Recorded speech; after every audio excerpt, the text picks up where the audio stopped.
Hello again. Well, Buddy and I were just chatting, and we wondered how many of you out there believe that Barack Hussein Obama has any intentions of leaving the White House. What do we know about Barack Hussein Obama? Not a whole lot, do we?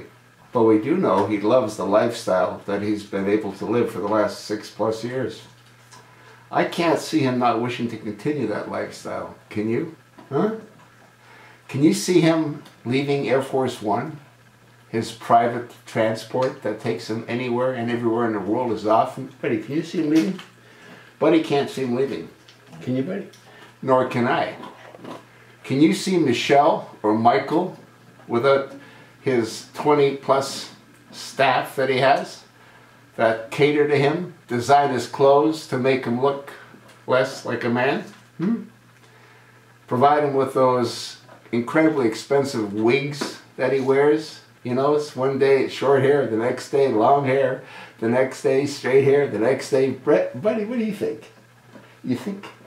Buddy thinks like I do. He's not leaving.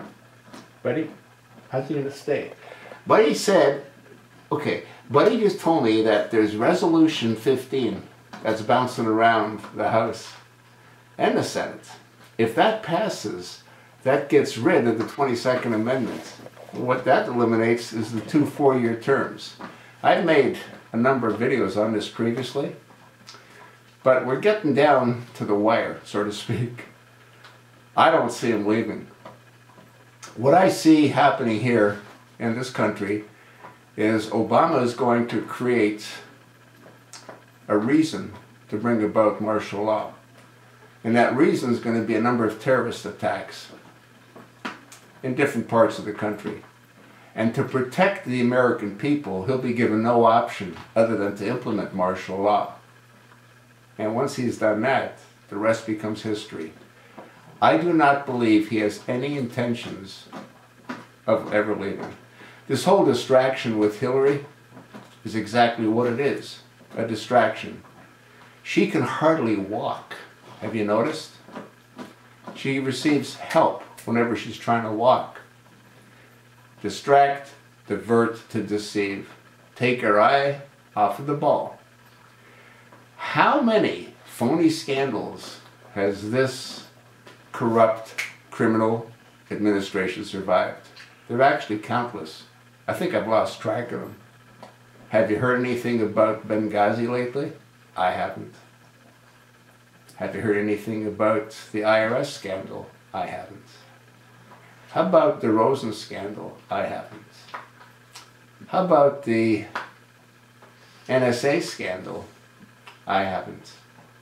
It goes on and on and on. Sandy Hook.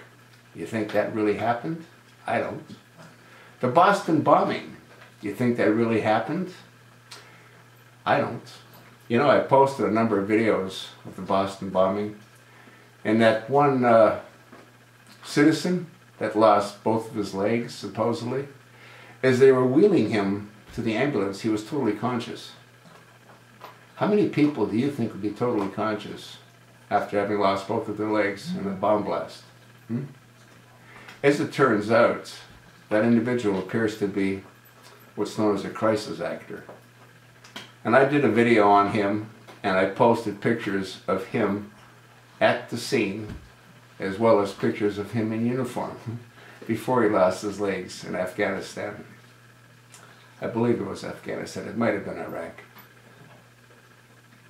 He was at a Boston Bruins game less than 2 weeks after the incident. He received a standing ovation. Typically, if someone were to have received that kind of catastrophic event, they'd be hospitalized for, I don't know, 12 months. Not less than 2 weeks. Distract, divert, to deceive. That's what this is all about, folks. That's what Buddy thinks. That's what I think. I'd like to know what you think.